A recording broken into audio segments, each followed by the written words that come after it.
many, like, what prep stuff do you do? Actually, this should be the start of the episode right now. So what prep stuff do you do to get ready for the podcast? For me, I have to disable my furnace air conditioning thing. I have to move the pets into a separate room. I have to lock my door. I have to turn off the TV. Sometimes I'll even turn down the fridge so that it won't kick on.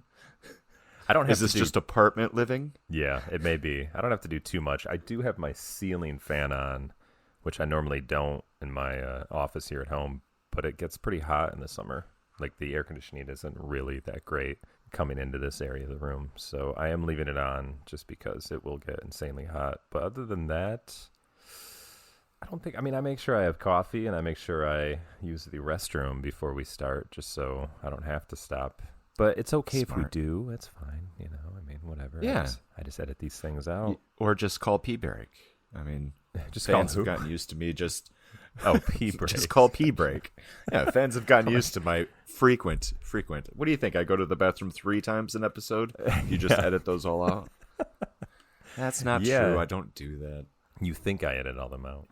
You keep them in, and then you play blooper music. Well, it's a good thing we don't have, like, lav mics on where they're attached to us, and you would take it with you, and we would forget until it's too late. Like a Zoom call where somebody brings the laptop into the bathroom with them thinking that their camera's not on. Those are good stories.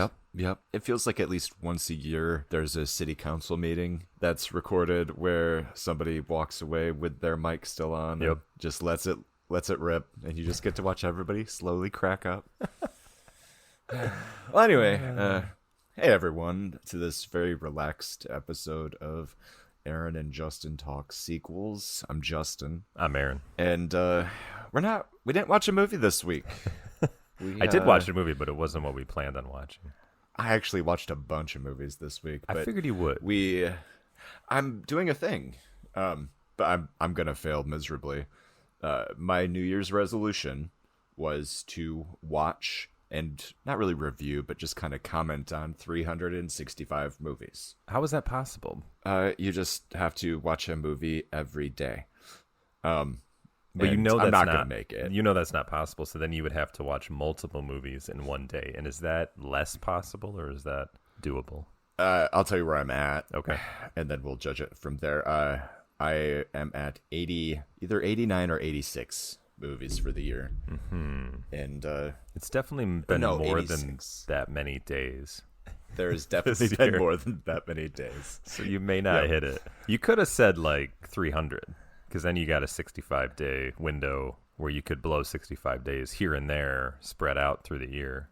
Think about it. That's true. And are you really going to watch a movie on whatever special holiday or birthday or things like that? So you'd have those. Well, what I'm thinking is built in. Like, I need to pick a month, like October, and just do nothing for like 3 days in October, and watch a movie to catch up. Like 4 movies in one day. Like 15, 16. Well, I don't think there's that many hours. Oh, yeah, good point. Well, there's 24 hours, but you got to sleep too. Yeah, I guess you have to sleep. There's always, near the end of the year, I believe there's always special stories I would see on the news, like feel-good stuff on the Today Show or whatever, Good Morning America, about somebody who would do something every day of the year, and they're catching them right at the end because they actually accomplished it. But there was a guy that wrote a song every day of the year, and he actually pulled it off. But they were like dumb little ditties, but he wrote it, so it was something new as far as the guitar went and lyrics, and he recorded it. So that was pretty good. That would be a lot of work. Mm-hmm. That's more work than watching a movie every day. That's like really serious writers, so you got to write every day. But as a screenwriter, I like that because I want to do that. But that's not how I do it. But they're just writers. All they do is write. Whereas I take 2 years, maybe, hopefully less, but sometimes around there, to write a new script. And then I usually make it. So then that's another 3 to 4 years where I'm not writing because I'm only working on the movie. But then once that's done, I go, oh, I can write again. That's how I work. And it works out for me. So I wrote my last film in 2017. And by the time I get the film done that we actually shot, it'll probably be into next year, which will be 2022. So I really haven't written anything since 20. Maybe when was it 7? Maybe it was 18. Anyway, but I'll feel good. Like I'll feel ready for something new in 2022, probably near the summer of next year, maybe. Yeah. I don't have to write every day. Screw that guy. I'm not sure how we segued from like, however, I started talking about reviewing movies. Oh, how many movies? Oh, you we were watched watching a last movie week. every day, and I was saying I should write every day because that's what writers always say. If you want to get better, you got to write every day. Well, you can't. I You know. can't write every day I was if you trying to don't have the segue time. back. Oh, I But see. it was just a That was a wasn't callback. that wasn't a segue. That was a hard cut where you were Hard like, cut. we have to stop talking about this and go back to why we're here. That's what that was. I just simply wanted to know what movie you watched last. My wife You said and I you watched movies this week. Say Anything. Do you like that movie? I kind of want to hear whether or not you think it holds up. Oh, it totally holds up. I think it's Totally holds up. yeah, it's and I'm not I probably watched a number of romantic comedies and this is not really a comedy by any means. Nope. But it is humorous at times, and John Cusack's character's fun to watch because he's just an awkward mess sometimes. But I do think like that and Annie Hall are two prime examples of how you do a couples movie correctly, and there's no need to do another one. It's so hard to do a good or romantic comedy kind of. I think they would include it as a romantic comedy. It would just be thrown in there. They'd say, When Harry Met Sally, Say Anything. Like they'd throw it in. So you can call it that. Yeah. Yeah, I really like it. It's good. It has just a very natural flow to it. Cameron Crowe was the first movie he directed of his own writing. And he just kept it very smooth. And it just feels natural and it's Ione Sky, is that how you say your name? Or Own Sky? Or I always thought it was I don't know how Lone, you say that. but it's actually Ione. So how the hell do you say that? I'm guessing it's Ione. That's us Ione, Google. Google knows. So everything. Ione Sky and John Cusack are perfectly cast, I think, and they speak the dialogue so naturally, and he keeps it like just about them. And then there's that side story with John Mulaney, her father, who's being audited or investigated by the IRS because he's screwing old people out of their money. But it doesn't like take over the narrative, but it like fits in so nicely with it. I don't know. I've just always been impressed with the film that how easygoing it was, and it's like Cameron Crowe didn't have to try that hard to write something that really affected people, I think, and really made them feel like this is a cool relationship, and I'm glad I'm witnessing it. Yeah, that Do you was. like it? Have you seen it? Yeah, I think I revisited it a couple of years ago, and I was impressed at how well it had held up and how grounded it was. The entire narrative was believable, Yeah. and you understood the characters were strong. You understood Mahoney. Yeah. How do you say his name? Did I say You Mulaney? understood No, his- that's indifferent. That's a comic. no. Mahoney. Mulaney's right. Is it Mulaney? Mahoney. Oh Mahoney? God, Now I don't even know. I think it's Mahoney. Yeah, I think you may be right. You don't have to look it up. I don't care that much. It is. It's Mahoney. And he passed away. But you understood his motivations. Yes. Yeah. Yeah, exactly. It was a nice take The on dad it where from it was Fiction. like, hey, I'm going to have a dad and a daughter, and he wants the best for her, and she is all about having the best for her as well. It was just a nice new way of writing that dynamic. It wasn't so tropey Well, where it was like she's a rebel and he wants her to do this and he doesn't like Lloyd because he kind of is like okay with it with Lloyd, but he slowly sees like you're taking it a little too seriously. He's kind of getting in your way of our plans for you to be a success. It makes me think of myself and Charlie. And would I commit some kind of securities fraud to make sure Charlie was good? Yeah, sure, why not? Would I risk jail to make sure my daughter was amazing? Yeah, sure. Okay. I guess you only would if things were bad and you just didn't have a way out. But for me, things aren't bad, and I have a job, so I'm just going to continue doing what I do. And normally, and so far in my career, I've grown, and I've made more money, and I've had a better job. So there's no reason to think that I'm plateauing and that she's going to be screwed. for college or anything else. But with John Mahoney, yeah, I think he felt like he was plateauing, because even the IRS guys in this scene say that you've worked at this job that has no growth for like 17 years. And his excuse is like, well, I take care of the elderly. Like, that's worth it. So the IRS people made it sound like there was no way for you to ever make more money, and you've always stressed about it, so that you started stealing because you didn't know how to provide for the future. Anyway, yeah, I don't think I would have to. It would have to come to that. But it's funny that you would be you'd just be like, sure, no problem. I mean, and again, I'm in the same position. I'm fine, and I'm not stealing from people. But right. If it ever turned into that situation, yeah, if everything starts going down, who knows what we would be capable of. Yeah, but you'll find out if you tune into the podcast every week or bi-weekly. You'll learn about the downward spiral of one of us of our lives, because we'll keep recording. This is the one thing we can do, even if everything falls to shit. We'll just be here recording. Yeah, but it's going to turn into Justin's recording with a lav mic from an iPhone because he had to sell the Mac to get something. Who knows? You're going to be in prison. And then it turns into they'll still let flip you Zoom. phone. I think they do let you Zoom. Why not? I think Maybe there's still podcast prisoners. Podcast prisoners. There you go. That's the title. That's our Shawshank rewatch title. That's all I got. Watch party. We'll have to do watch party for Shawshank, because I've never seen that. So you'll have to describe it to me the way we did The Shining. Yeah. There's no sequel to it, though. Yeah. No sequel, and it's extremely easy to follow. Oh. What's happening? Yeah. Well, wait. Before I start talking about David Lynch briefly. Oh, okay. Last night we just watched Age of Ultron, because me and the girlfriend are in the middle of a start to finish chronological MCU rewatch. Story chronology or yes. Release date? Well, for the most part, no. I'm doing release date. That's a lie, because I purposely held off on Captain Marvel. That's the one that wouldn't make any sense. Well, you would have had to watch Captain America first. That would have been the first watch, right? Yeah. Yes. Yep. So it's a little of both, except it's chronological, except for Captain Marvel. That's funny, because Age of Ultron is the last one we kind of watched, except we skipped ahead to watch Guardians, because that didn't really matter where you watched that. And Guardians is before, I believe. Is it? Oh, okay. Yeah. And then what's another one? And then we like watched half of Black Panther, but we haven't got back to the other half in like a month or so. The only real reason we are doing it is just because she hasn't seen most of them. Well, that's fun.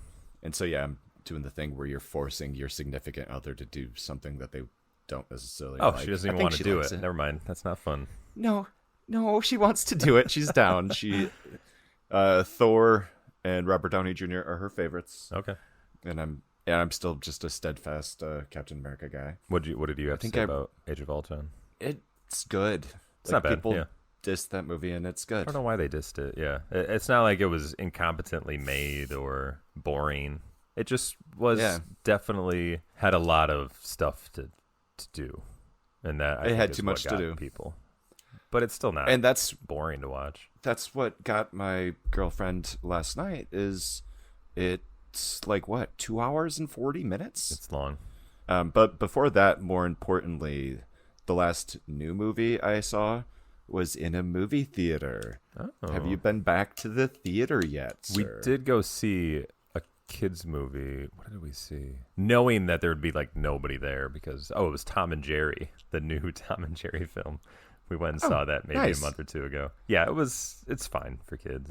It's not that great, but it's not insulting to your eyes or ears. And yeah, there was it was us and I think one other family. So that was nice. What movie did you see? That's exactly the same for us. We went and saw A Quiet Place Part 2. Oh, okay. And there were 2 other families in the theater. And I was surprised because it has done such good box office that I was expecting more people. Oh. But a couple of takeaways. You haven't seen A Quiet Place? No.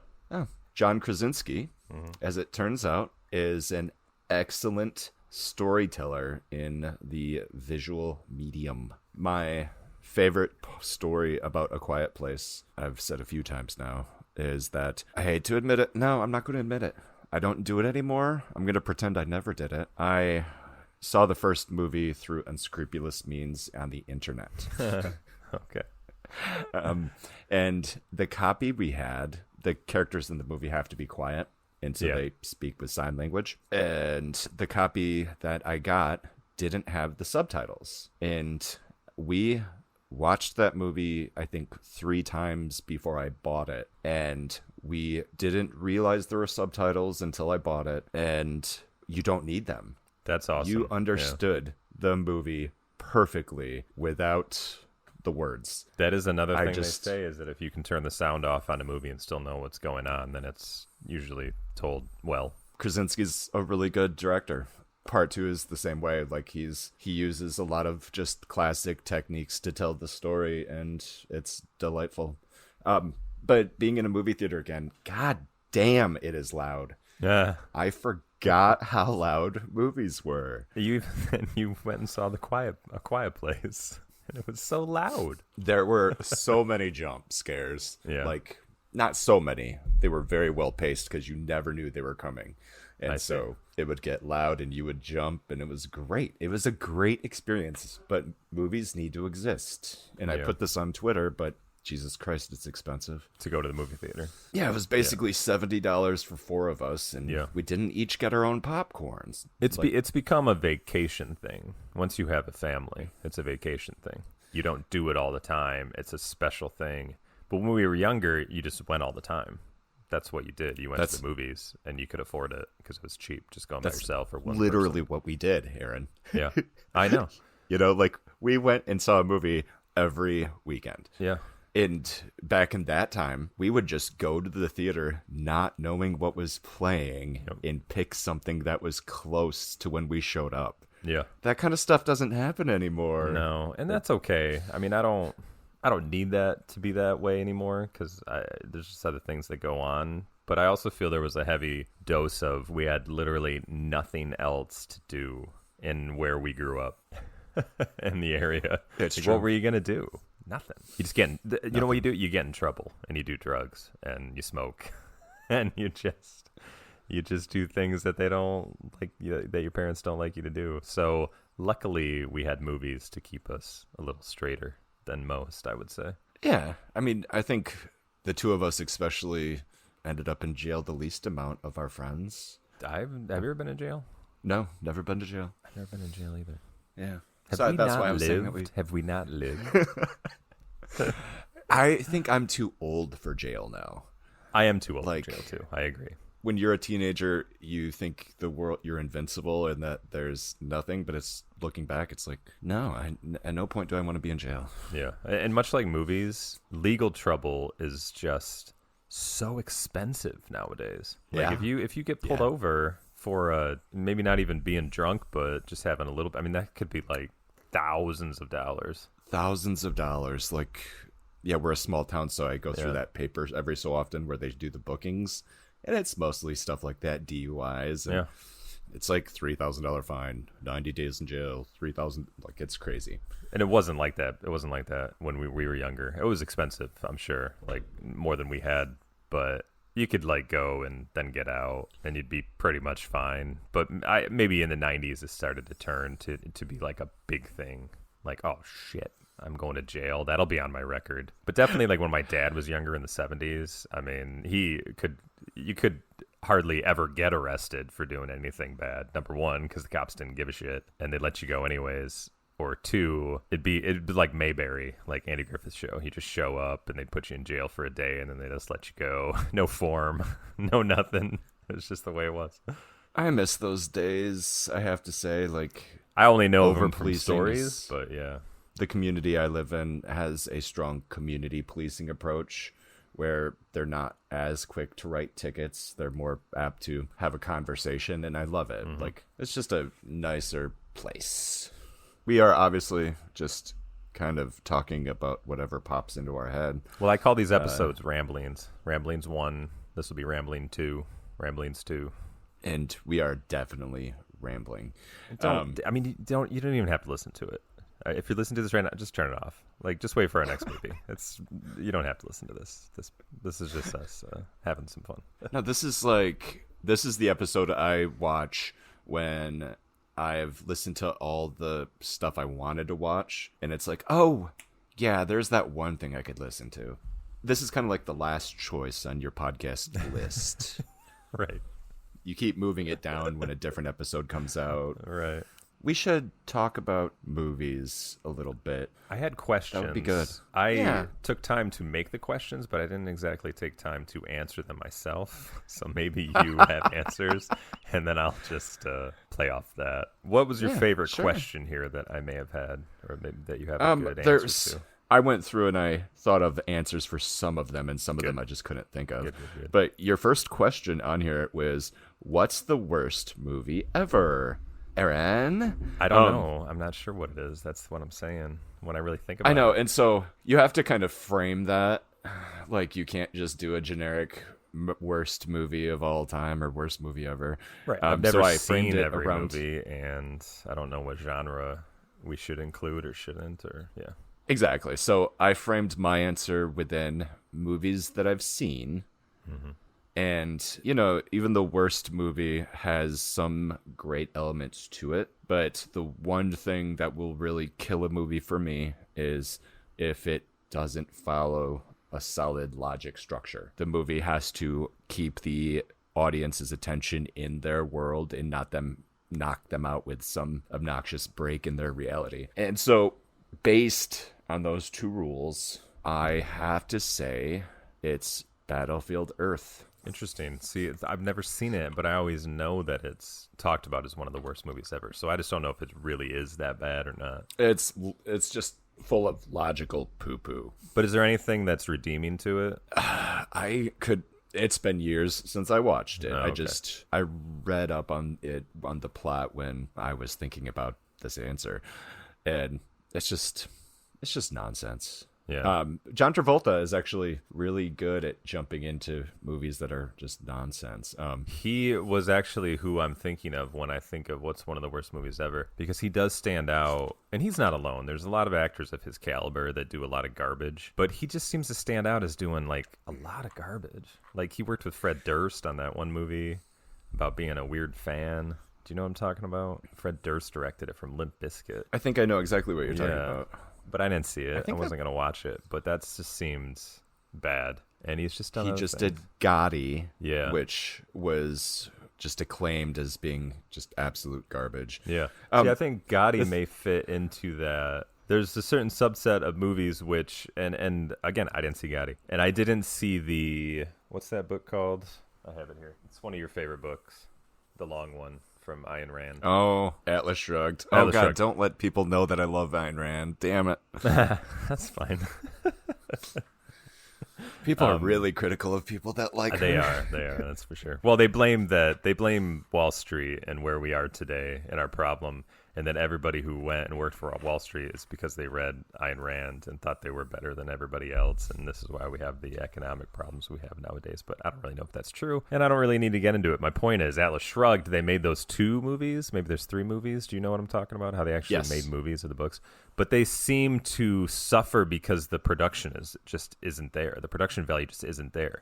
Like, they have this huge story that that they should tell with a proper budget, and they just can't do it, so they go ahead anyway. And that's what I feel Gotti may be as well, and that Gotti should have been Hoffa, the Danny DeVito film that he made with Jack Nicholson, but you don't have Nicholson. Yeah. You don't have the money. You just don't have what you need to bring that story to life. So maybe even Atlas Shrugged, maybe it wouldn't be good, but it may have been able to try with the proper production value. But it sounded like it just was like an independent film practically, and that's just not deserving of that size of a book, I would say. Yeah, basically. Did you watch any of them? I didn't know. I haven't read the book yet, and I wanted to read the book because I do have it. Oh yeah, it's the movies aren't good, but the fun part about that is they couldn't even keep the main characters for any of the sequels. Right. Every sequel, the main characters were different. But they talked about it like that was a stylistic choice. But I feel again Yeah, that whatever. that they were stuck having to do that, and that's why they kind of played it off like, yeah, we're doing that on purpose. Just touching on Ayn Rand for a minute. Yeah, if you went and you followed everything Ayn Rand said, you would be a tremendous asshole. Yeah. And it's the same way that if you followed all of the tenets of Christianity, you would be an absolute asshole. And That's the same a good point. Yeah. all across the world. The whole point is that she had a couple good ideas, Yeah. but you take that with a grain of salt and you move on with your life. Yeah, there you go. Just seems like she was a lady with some wild ideas. Kind of like communism in a way, and then how that struck a chord with a lot of people back in the 50s and 60s, and that they didn't exactly like say we're total pro-communism, but they rationalized that some of the ideas may work. So it's not like something you need to fear, but maybe it's something you do need to investigate and pull out some good ideas from. I guess that's how I equate it. Like her ideas actually are what's the right way to say it? Like they were a response to communism and a response to the concept that my hard work would feed the guy next to me because he's not working as hard as me. I should earn what I do based on the work that I do, and I don't have to care what happens to anybody else if I don't want to. Yeah. Doesn't sound like good. it was almost a direct response to communism, and Right. there's references to communism in the book. And actually the world is falling apart because of a forced socialism. It's really good. That's interesting, yeah. And it doesn't make it true or accurate. It's just It's an fun interesting story. And I also have The Fountainhead. Have you ever read that? Yes. Okay. I have these books. I have not read them. They're just on my pile of things where I'm like, okay, yeah, I'll read those someday. And it's the same concept. He's an architect. Okay. And he doesn't believe in the idea of making a lavish home. He makes very, very simple and modest homes that you use every bit of the space. Because that's his architectural style. Like, why would you have that space if you're not going to use it? What a weird thing to write a book about. That kept her interesting for 400 pages, or interested in writing for 400 pages. Yeah, Where's the action? Where's the mystery? Where's the suspense? Where's the love? I mean, she's definitely a romantic writer in a weird way. Like, Okay. let me know how that goes someday, because I try to read, and I just don't have the time. I was going to ask, what are you reading? And are any of those books film related in any way? I just started rereading, this is pretentious as hell as well, audience, I'm sorry, Raise High the Roof Beam, Carpenters, and Seymour in Introduction by J.D. hell? Salinger. Wow, okay. I didn't even know what that was. And you reread books, though. See, that's what's getting in your way of reading new books, is that you're rereading books. Yeah, I rewatch movies interesting. too, asshole. I listen to a CD more than once. Well, that's true. Music is made to be listened to multiple times, but books, I do go with the Seinfeld thing. And do you remember that one? George was like, broke up with a girl, but he wanted Jerry to go to her house because he left some books and he wanted his books back. And he's just like, And he's like, did you read them? did you read them? What do you want them for? And he's like, when you reread Moby Dick a second time, him and the whale become friends. So I do think of that. And I don't know what book. I can't even think of a book I reread, because I read a lot. And I never knew I would be such a reader. It just kind of happened. I'm sure it was because of comics, which I also read a lot of comics still. But I read like 20. Here's the thing. I started to read multiple books at a time, because if I had one book I was reading, I wouldn't be excited for it. Like sometimes I would get to it, sometimes I wouldn't, and that's why I wasn't reading. So then I was like, well, I have bookmarks. Why can't I just put that aside, pick up this other one that I got? And now literally I read about 18 to 20 books at like the same time. So it takes me about 2 years to finish a book, but I remember things. It's like I don't have a bad memory when it comes to picking up the book again. Like I can pick up the book and be like, oh yeah, that happened, I remember. And then I'm back into it. And that's what's kept it interesting to me, is that I read multiple things at a time. It's been so long since I've read a book. It took me probably at least a chapter to remember how to read a different author's style. Like I'm so used to reading news articles that to go back into fiction, it's just so different. And Yeah. Is it J.D. Salinger? I don't think it was Salinger that I read an article recently. I'm trying to think of who it was. It wasn't Hemingway. It might have been Salinger. But somebody wrote he wrote a the estate of this famous author that everybody it was Steinbeck, who wrote Grapes of Wrath and Of Mice and Men. Yeah. It was John Steinbeck wrote a werewolf book. He wrote a book about werewolves. Like just some thriller. And it was like one of the first things he ever wrote, just a thriller story about a werewolf. And the estate doesn't have any plans on releasing it, but there was a guy that did a new biography on Steinbeck and found out about it and read a version of it, and he really thought it was. He goes, "Yeah, it wasn't great." He goes, "But it was his work. It should be put out there." But the estate, they weren't saying like they were trying to cover it up, but you could just tell the way it was like, well, we don't want people to associate Steinbeck with such genre fair horror movies type stuff like this, so they just don't want it out there because Steinbeck is Grapes of Wrath, Steinbeck is Of Mice and Men, he's such a classic. But I'm like, no, that was Steinbeck. He was a funny little dude at one point, and he wrote a werewolf book. You should put it out, and we should always remember that he wrote a book about werewolves. Yeah, like the estates of authors and things like that trying to protect the brand. Like, how often does the Sherlock Holmes estate sues everybody? Yeah. Everybody. Because, like, they're almost out of copyright. So I'm assuming, like, all of his kids and his grandkids and their kids have just been living on the royalties of Sherlock Holmes. Oh, for sure. Yeah.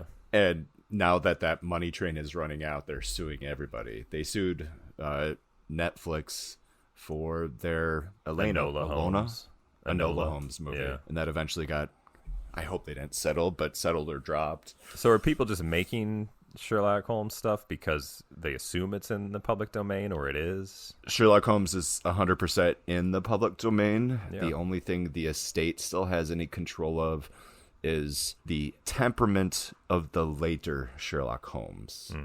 So you're not allowed to portray Sherlock Holmes as he is portrayed in his later stories. It's kind of like that. Anything that's happened in the later stories is still protected. And I think that's where they were trying to get the Enola Holmes, or whatever, however you say it. That's funny. People living off their ancestors' fortune or their work. That bothers me. Like the people that own the Happy Birthday song.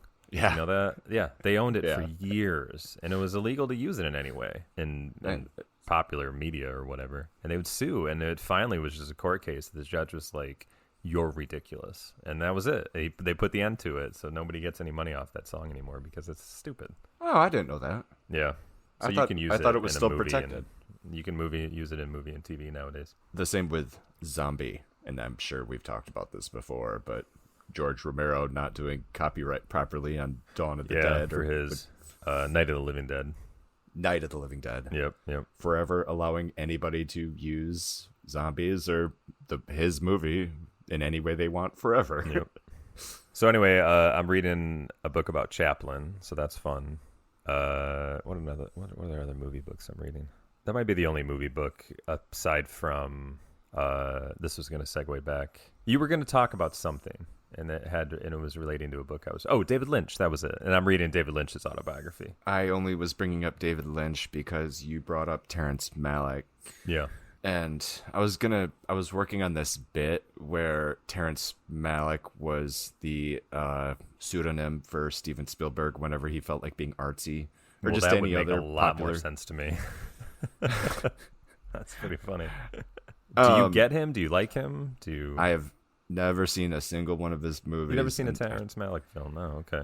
And I have no interest. Well, he famously made one like the 70s or 80s, and then he spent 20 years not doing anything. Yep. So then he spent a long time, like Kubrick style. It took a long time to make another one. He put out The Thin Red Line, which was which critically everybody loved it. And I remember seeing it, but not...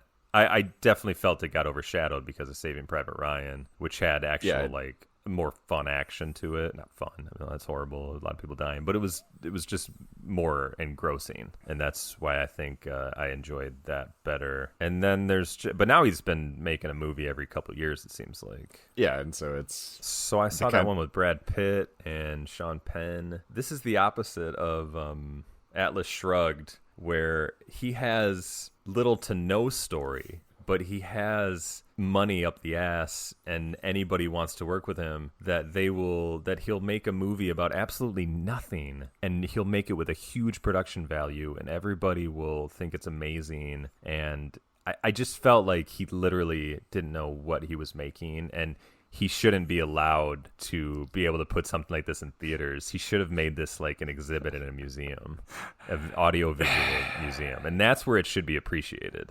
And I don't even remember what the hell that movie's called. Tree of Life, the way I think that's exactly it. The way I describe his movies, not having seen them, are... Yeah, go ahead. I know that's such a stupid thing to say. But this is the way I imagine them in my head, and that's why I haven't seen them. How about that?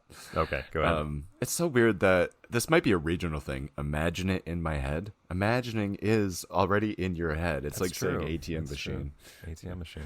But I imagine in my head that all of his films are sleepy meditations on life. Yeah, that's pretty accurate from what I've seen. And I haven't seen a lot of his movies, but I've seen enough of his recent ones to feel like there's little to nothing. It's not like they're bad. It's just that there's nothing there. And here's the Lynch comparison in that David Lynch makes a lot of last minute choices on his movies, and he runs with things because they spike his interest, and he builds things while he's on set, and he just make things up and then they run with it. But there's just something about Lynch where his excitement and his creativity comes through, and that it makes whatever he just came up with at the last minute work. And it still fits the story, and it still makes it watchable. Whereas like Malick and a lot of guys like him, they come up with things at the last minute, but it just seems pointless. And like you can run with something, but what are you really saying? And that's how I feel his movies are. My comparison of the two of them, or my explanation of the two of them, is they are less in the narrative, story-driven model of movies, popular movies, but they're more the film as art camp, which is a totally separate section of the film universe. And I never get that excited about that section. I just don't know why he's allowed to be the one stream of consciousness and have his movies released theatrically. Because there are so many people that do stream of consciousness, film as art movies on a lower budget, and nobody ever sees them but a few people, and that's where you're like a real artist, and you get appreciated that way. And I love those kinds of movies, and I love those kinds of people that make those movies. So why does he get to be the guy that's like, oh, your movie, should be up there with one of the 10 best Oscar movies of the year? I just don't think that's fair. I don't know. It just seems weird to me. Here's another director that I'm going to put in that camp. Yeah. Even though the needle moves, if you were looking like at a speedometer, with on the right side of the speedometer, it's popular movies, and on the left side, it's art movies. We would have David Lynch and... Because Eraserhead is an art movie. It's one of those movies, and it was appreciated and seen and now lives on in the way it was intended to. And I feel like that's cool. It had a small theatrical run in big cities, and now it's a cult movie that people show in schools, and they show around like they're in the know. Like, that's how that movie should exist, and that's how Terrence Malick should exist. But instead, he's spoken like he's Spielberg, and I don't understand it. Yeah, because Spielberg would be like on the far right, Yeah. and then on the other end, it's Malick and Lynch. So they're both at opposite ends, but those are the ends that get the most excitement. Once you start diluting it either way, that's when people kind of get mixed. No, okay. Somebody else that falls on the hard left for me, Darren Aronofsky. Yeah, I could see that. But he seems to have had more commercial success. I hate watching his movies, and they make me feel sad. Do you dislike them, or you just don't like the feeling you get from them? I don't like the emotion that they bring out, which I think is his point, but... I think he would exist that way for me, except he made The Wrestler, which I felt like was a pretty good independent film. Like, it actually had a good story to it, and it was entertaining. But yeah, because he had made Pie, and that's arty, and then he made Requiem for a Dream, and that's arty and depressing, and then there was a couple, and then he made like that The Fountain movie with Yeah, and that was just a head trip. That was similar to Tree of Life kind of thing. If he had only made those kind of movies, then I'd be like, God, this guy's gotta. Why is he so popular for doing artsy films like this? But yeah, but The Wrestler's a pretty good down to earth story, so maybe I give him a pass because of that. Well, cool. But yeah, I really wanted to get into David Lynch. Okay. Just real short on Lynch. Go for it. I really want to try to understand why people love him, but he plays with narrative structure in such a weird damn way. Like, and he never explains what's happening in his movies unless he puts clues on the DVD package. Like, Yeah, right. the one movie that I want to watch the most, Mulholland Drive. Yeah. You can't buy it. No. You can rent it, but you can't purchase it. Just rent it. Well, and I probably will, but why can't I buy it? Why do you It need doesn't to own make it? any What if you sense. don't like it? Oh, I don't think I'm gonna like it. Oh, okay. Here's the thing about Lynch for me, in that I think I would always appreciate Lynch as a filmmaker, but the reason I love his stuff and I excited for things he does is because of Twin Peaks. If it wasn't for Twin Peaks, I think I would only appreciate him like as a kooky filmmaker. But Twin Peaks is so good, and it's because he doesn't take himself so seriously. Terrence Malick takes himself so goddamn seriously, and that's what kind of turns it off for me. Lynch does not. I mean, that show is as good and scary sometimes, and as emotional as that show can be. It is so goddamn goofy sometimes that it just makes it worth watching. And it's the goofiness that keeps it on your level, I think, and that it brings it down to earth, so it makes it enjoyable for all of the head trips that he has going on in it as well. That's the one I think I'll probably actually try. So I'm that's a my few answer. minutes into the first episode of Twin Peaks. Yeah, the first season is gold. I just think the first season is great, and then the second season is good. Except they wrap up the whole mystery with Sarah Palmer or Laura Palmer too early. They maybe like the 6th or 7th episode, you find out who killed her, and they kind of wrap it up. And then the show takes a hard left into silliness, and it's not good. But then Lynch came back at the very end of the second season to tie it all together and wrap it up suspensefully. And he made the show the cliffhanger classic it is at the very end of the second season. And that's what makes it classic. But there's like a good 8 episodes at the very end of the second season, which is difficult to get through because they're not good. I have a question for you. Yeah. Who's a great actor who always picks bad movies? I don't know if he's a great actor, but I do think that Gerard Butler has been relegated to B-movie thing when he should have probably been somebody who could have done all kinds of movies. Yeah, like he was a leading man for like a day, and then he was for like, like all right, 300. this is too much. Yeah, he started making bad choices, and now he can't pull himself out of it. Because I think one of the movies I saw recently, or one of the most memorable ones I've saw recently because of how bad it was Geostorm. It was like another... Yeah, it was like another disaster movie, the Roland Emmerich style disaster movies. Maybe he directed it. I really don't know. But yeah, it just was stupid. And there's Gerard Butler trying to do what he can do with it. I'm sure there's a better answer, but I don't have that. I have an answer. I'm very excited for it. Chris Hemsworth. Oh, okay. I was thinking about, just because I was watching the Marvel movies and the whatnot, I was thinking about Chris Evans and how he'd been around for a long time and how he'd been in a lot of stinkers. Mm-hmm. Like he was in Fantastic Four and all that. But I think the funny thing there is that he hadn't really popped. He was just a more B-list actor who was trying to break through. And when he broke through, he made a lot of really solid movie choices. Did you ever see Snowpiercer? I did, yeah. I love that movie. Yeah, he was good. And he's good in it. But Chris Hemsworth, he has an interesting story just because he wasn't really famous at all before he became Thor. Yeah. And so his movie choices are with all of his star power behind him. So first movie was Star Trek as George that's Kirk. right. And then it's A Perfect Getaway, who knows? And then Cash, who knows? And then he becomes Thor. And then he's in The Cabin in the Woods as a young... right. I remember that. But that was like shot before Thor. Probably, yeah. Yeah, it was for sure. Because I feel like that was shelved for a couple of years. It's one of the best horror movies, or it's one of the best movies. I love it. It was all right. Once you found out the twist, it like only existed because of a twist, and so I wasn't too hot on the idea, but it was okay.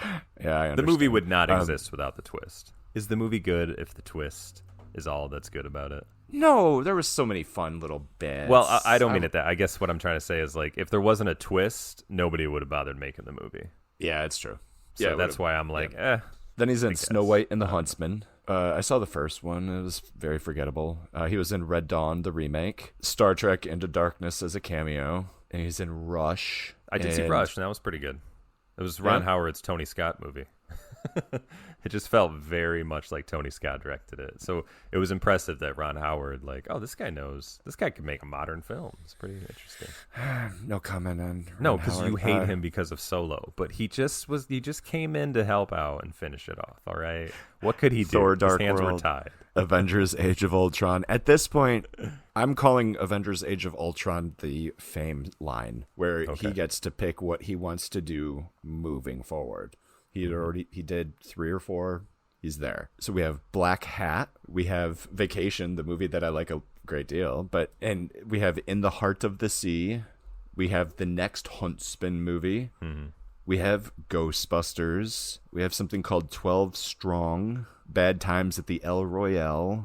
Men in Black International. Extraction. Like, he kind of allowed himself to be cast over and over and over as the strong idiot, basically. Yeah. I mean, I haven't seen a lot of those movies. There's a lot of potential for, well, exactly that too. I just can't say if he's an idiot in those movies. I feel like Extraction and those other CIA type films, I don't know. Well, if Extraction, say he's an idiot. No, not necessarily there. But Men in Black International, he's just and Ghostbusters, goofy dummy, right? I mean, Ghostbusters is a goofy dummy. But the reason the Ghostbusters thing was like, oh, you got to do that because it totally played opposite who he was as Thor, and that's why I think he liked that. Like, I'm an attractive dude, but I'm a total imbecile. So I think that was fun. But yeah, I get that. I don't know, and even the thing about Chris Evans, I think these guys are a little bit out of style. I think they exist as the old kind of movie star, where like the good-looking blonde white dude would just get roles because that's all we really gave roles to. So if it wasn't for Captain America, I don't think Chris Evans would be interesting at all. I just think he would be some dude that could be funny and probably a good actor. But Captain America, like, he's literally Steve Rogers. Like, that is Steve Rogers. A man out of his time, kind of dorky, doesn't really know how to be a new age kind of person. Like, that's why he fit that role so well, because I feel like that is Chris Evans. He was really good in Knives Out, too. I didn't like Knives Out. I just don't care about that movie. That to me is the same thing with Cabin in the Woods. It had star power, and they thought they were so clever, and the mystery was like so. And hey, look, I'm James Bond, but I'm gonna be this like Southern Kentucky Fried Chicken kinda detective who. I didn't dislike the movie. I just was not. It's completely overrated. That's all I'm saying. The credit I give that movie is telling the audience right away exactly how he died. Sure, but like, I don't have an example, but I know that that's happened in numerous movies, and that's fine. But it's not clever. It's not new. In a mystery crime about who killed him? Yeah. But they didn't.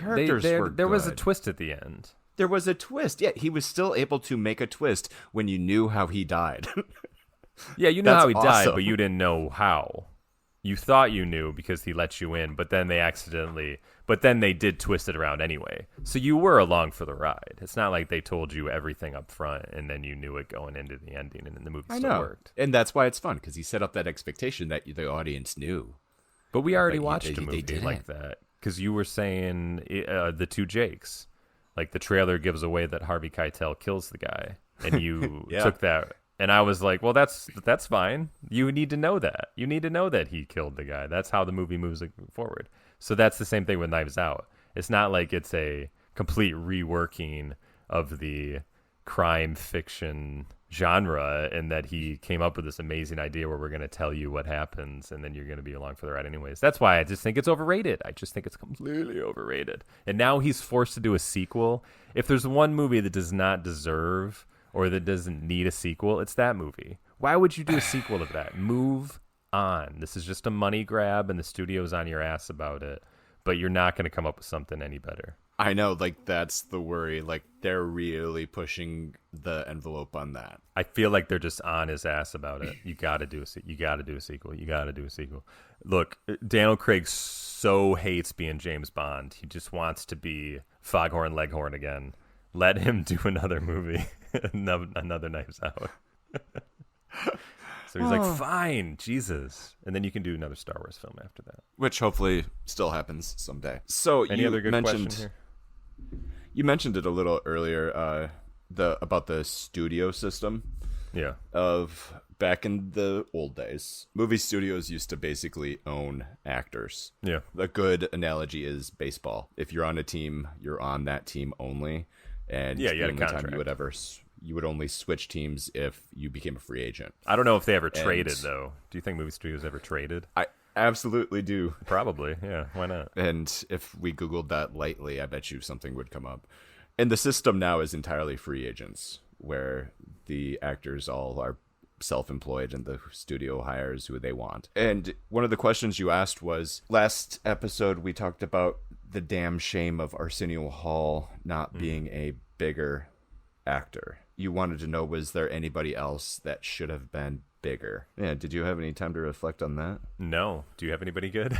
There are a lot of low level. Well, no, sorry, this is a mix of two. Another one of your questions was, no, we already talked about it. Actors that made bad movie choices. And so I kind of have an amalgamation. Yeah, so this person made bad movie choices, and that's why they weren't the star they should have been. Right. And so, like, imagine if the studio system still existed as fully as it did, where you have these actors that make bad movie choices, and you had the studio grooming them instead, so they weren't making those terrible decisions.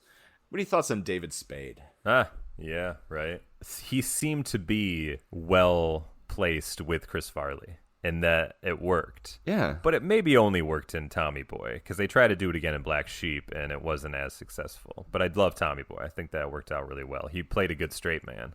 But once Farley died, Black Sheep too. Yeah, it was all right. It was dumber, though. That was the problem with Black Sheep. Yeah. It just was dumber. Had dumb things. Yeah, once Farley died, what was he going to do? He couldn't be the straight man to that kind of comedian anymore. And it would have looked weird to partner him up with somebody else who was like a stand-in, you know? So what are you going to do?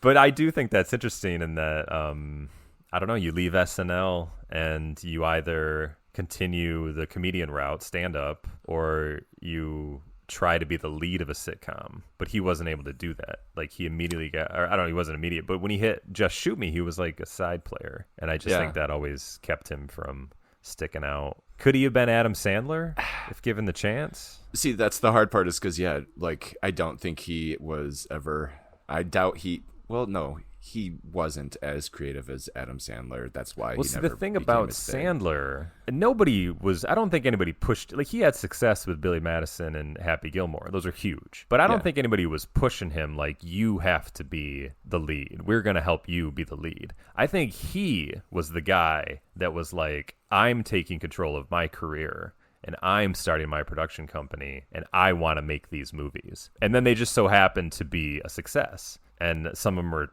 absolute pieces of shit, but he's in control. So he's like, I'm going to make more and people like me, and every once in a while they're going to make money. Like, he's the guy that got the Netflix deal. Oh, yeah. Like, he had that business savvy. Like, say what you will about the films, Sandler is definitely a good producer, and he has that business savvy that he knows what he's doing to make a career. And Spade just doesn't have that kind of motivation, I feel like. And this is less of a mix of studio system, but more just a straight who should have been a bigger movie star. How about Dave Chappelle? Yeah. Like, he's still super famous and he's done super well. Yeah. But he was in movies and he was good in those movies. And then it just kind of stopped. Obviously, we know why it stopped. It reminds me of Michael J. Fox, because, I mean, there's a guy in the 80s and early 90s who was everywhere, and he was just a huge star. But he said it himself that when he went to... You don't agree? Oh, God. What? Oh, God. What? No. He actually got sick. Yeah, I know he did. Well, see, that was part of it, but that wasn't like his total. And this is the way he's explained it. And that wasn't the reason he totally quit or took a retirement or whatever. he was working on, it was 95 or whatever, and he was working on the Peter Jackson film, The Frighteners, in New Zealand. Love that movie. Yeah. And he was just like, I don't want to do this anymore. He goes, I'm by myself. I had to go to New Zealand. I'm away from my family. I'm away from my kids. I just want to be on a TV show where I can literally wake up and drive to work for 8 to 10 hours, and then come home. And like, I'm just working on a set. I live close by. That's how he wanted to live his life. He said, I just don't want to do this movie thing anymore where you never know where you're going to be the next 3 months. And you got to travel here and there. It just didn't work for him. And he was like, I just don't want to do that. And then he got the Spin City thing, and it worked out for him as a TV thing. And he got exactly what he wanted. And of course, he got sick, and I think that like took him away from acting for a while. It was just like Magic Johnson, where he was like, I got AIDS, I can't play anymore. But then even after a couple years, he's like, no, I could do stuff. Like, I'm not. It wasn't a death sentence that I thought it would be. Don't worry, guys. It's under control. So that's why even Michael J. Fox came back after a while. And his kids were getting older, so he was like, I got more time on my hands. Yeah. How do we get on this subject? Somehow Dave Chappelle. Oh, yeah, Chappelle. So I think Chappelle's similar. Chappelle lives in Ohio, of all places. I don't know if you knew that. He just wasn't down with... He just wanted to be with his wife and his kids, and he loved... I mean, he makes a killing doing stand-up and doing his own thing, and I think he just didn't like the game that he had to play when it came to the TV show and movies. Just wasn't for him. I'm just saying he only got to play for the most part. There's definitely some movies where he's more out front, like Half-Baked. But most of the time he was just the funny side character. And Con Air. If Robin Hood Men in Tights. Robin Hood Men in Tights, right. Did you say Abe Lincoln? No, I didn't say Abe Lincoln. I said, hey, Blinken. That's one of my favorite lines. I always remember that. Also, like, You've Got Mail. He always just got sidelined. I don't remember I ever saw that. He's in You've Got Mail, huh? Yeah, and he could absolutely be the head of a movie, and he would be great. And we know why he's not doing it, but I'm just mad that he doesn't make movies. Did you see A Star Is Born, the Bradley Cooper, Lady Gaga one? He was in that briefly. Only part of it. Yeah, because Bradley Cooper and him are friends, and he was like, hey, do you want to do this small role? And he was like, yeah, sure. Yeah, that was more of just a favor. I get that. Yeah. That's all he needs to do. Aaron, I want to wrap it up. Yeah. Let's do rapid fire for you. Is there somebody in the film business that like you'll really feel it when they die? Rapid fire. Robert De Niro. Really? Okay. Yeah. I would say I don't know if anybody in the film business would really hit me the way the music business does. Like I felt like when Bowie died, like it was just like, man. And then especially like Chris Cornell and Scott Weiland and just all these guys that like were my guys because I grew up with them, and they all just like that hurt. I don't know if I have anybody in the film business that's exactly like that, but I do think, won't it be weird someday when we'll be living in a world with like no Scorsese or no Spielberg? Like, isn't that going to be weird? Like, our whole lives and practically entertainment in the 20th century was all about these guys and people of that, and Coppola. It'll just be weird someday that we'll survive and they'll be gone because they're just older. In the end, wasn't that the greatest reward? Yeah. Right. Like Dylan just turned 80. Isn't that crazy? Bob Dylan. Yeah, I was just thinking about him. I kind of already think of him as dead, if that makes sense. Well, he just put out an album last year. It was great. I mean, what other 79-year-olds put out an album? Thank you. All the old watched but like ones. Someday there'll be no Beatles, and the Who will be gone, and the Stones.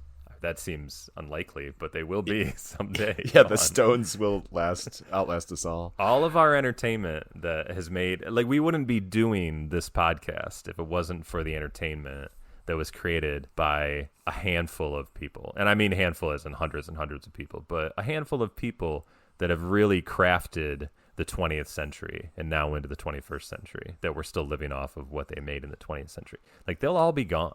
Kind of like all of the survivors of World War II will probably be gone within the next 10, maybe 15 years. Won't that be weird? It'll be like growing up and like, we never knew anybody from the Civil War. They were gone. But we always knew veterans from the World War II, but they're going to be gone. It's going to be weird. I think it's unfair that the veterans and survivors of World War II can't live longer than John Travolta. It's not fair that John Travolta gets to live longer than these people. I don't know about that. Travolta's perfectly good. I don't want to like hang him out there because he worked with the guy from Limp Bizkit. He just wants to work. Yeah. Oh, Rapid fire. What sequel should they make, but probably never will? if it's just my personal favorite, it's Alita. Oh, Battle okay. Angel. Yeah, I love that movie, and That I movie don't didn't think make they're. enough money. Interesting. I don't think it did. Yeah. And then I think there's one other good here. Is there a director that clearly has zero respect for movie making? I didn't have a good answer for that. I don't either. I just feel like there's Yeah. got to be somebody.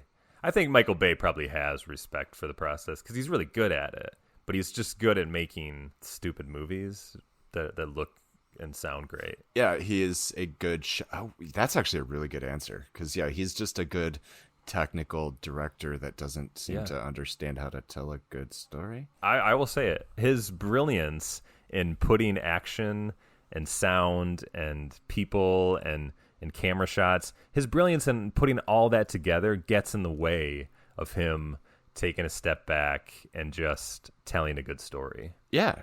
Like he's good at going overblown. Like he makes it work, but it. Did you know that he actually raised Zack Snyder since Zack Snyder was a baby? I could see that. Did you see Army of Darkness yet? I think you mean No, not Army of Darkness. Army of the Army Dead. of the Dead? How was that title not taken? I know. Well, you know how that works. I'm still reeling from Justice League. That was enough Zack Snyder for me for a while, watching all those Justice League movies. I need to take a break from that guy. You should watch it, actually. It's a bit of a palate cleanser. It's way, way better than any of his DC work. Okay, yeah. I've heard it's pretty good. It still has definite narrative problems, but it's way better. I appreciate that Bautista is not the idiot I thought he was, or the bad actor I thought he was. Because like John Cena, I'm sorry, you're not going to be The Rock. You're not going to get up there. It's just not going to happen. Yeah, but if anybody could do it, James Gunn could. But Bautista, he's kind of, he's not The Rock, but he's good in his own right, and I think that's kind of cool. Yeah, he's an actual actor. Speaking like of like people Blade who are Runner overrated. 2049, I think that really showed him like, oh, you can actually be an actor. That's pretty good. Anytime he puts on normal human man-sized eyeglasses, it's adorable. Yeah. You know what? Those People- glasses. You're right. They did a lot for him. People call them In my tiny mind. glasses. I like to argue that they're just people-sized glasses. And Interesting. Dave Bautista That's is a pretty funny. giant. My favorite thing with glasses is that anytime Homer on The Simpsons is doing any sort of paperwork or bills or anything, he always wears those half moon glasses. I just find that amazing, but it's never talked about and it's never used as a gag.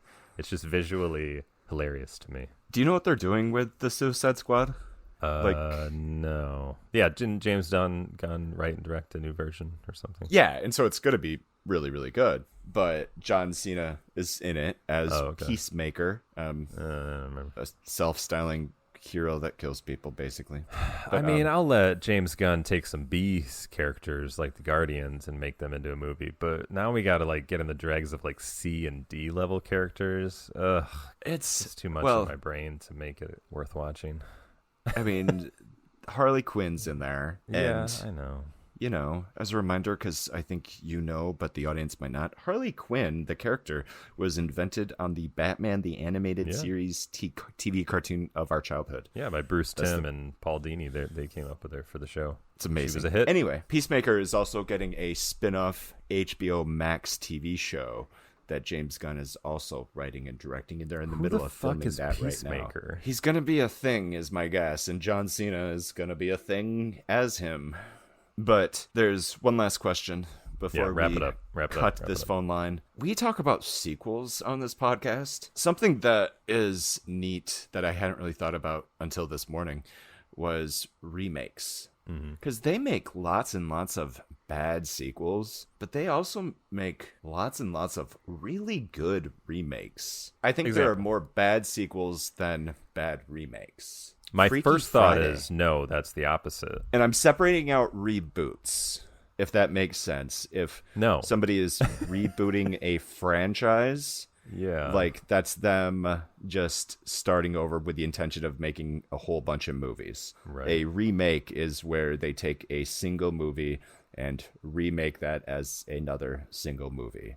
So Freaky Friday, the classic Jamie Lee Curtis and Lindsay Lohan remake of the original Disney film, is arguably better than the original. Miracle on 34th Street, the remake from the early 90s, is arguably just as good as the original. Ocean's 11, arguably better than the original. But see, the thing about Ocean's 11 is I don't think the first film's that great. Like, I don't think people really like it. I think it was I watched it and I was like, Soderbergh's. Yeah, I think Soderbergh was like, well, I can make a better version than that. Yeah, Thomas Crown Affair. I am a huge fan of the Pierce Brosnan and what's her name movie. Like, it's great, and the original's great too, but it's the original's just different. Great. And War of the Worlds is a great remake. It's hard to say that is not a remake. Come on. Like that, the Spielberg one? Yeah. No, that's not a remake. It's not even the story. Yes, it is. Like, they died the exact same way. I say it's not a remake because here's the War of the Worlds universe. Spielberg just took one little corner of it and said, well, what's happening with these people while this is all going on? That's why I don't consider it a remake. He's not doing the story. He's not remaking the story. He's just taking characters that are going through their own trials and tribulations while the story's going on, and that's what he's focusing on. That's why I don't think it's a remake. An interesting thought that I've never had until right now, since the original takes place, in the 30s? Yeah, it's supposed to be England in the No, it's like late 1800s. Well, the book. What if it was in the same universe? In the first movie is when they first crash, and one of them doesn't burrow underground like it's supposed to, and then it starts taking over this small town, when in reality what happened is all these ships in the 1800s went underground and stayed there until the events of the current movie. Yeah, it's all a big mess. I mean, the book is late 1800s, and it's England, and they just crash in meteors. And then the movie version was in the 1950s, and Martians just came on spaceships to take over the world. I own it, and I love it, by the way. Yeah. But anyway, that's something to think about. I think you're going to find fewer bad remakes than good remakes, and you're going to find fewer good sequels than bad sequels. And on that note, this is me and Aaron talking about really just nothing. Yeah, just rambling. The other podcasts that we do, the other episodes, they're more on the right side of the spectrum. They're more consumer friendly. And these episodes are a little more on the left side of the spectrum, where they're more just stream of consciousness talking. And this is they're not the for art everybody. film version of our podcast. Yes, that's exactly what it this is. is the art film. And everything else, it's blockbuster. And on that note, I apologize for this entire episode. I don't blame any of you for unsubscribing after this. We really thank you for being here. Yeah, I was Justin. I remain Aaron. And we used to be your podcast hosts. I hope we can regain your trust someday. Also follow us on Twitter and rate, review, and subscribe. All right, until next time, everyone. Thanks and bye. See ya.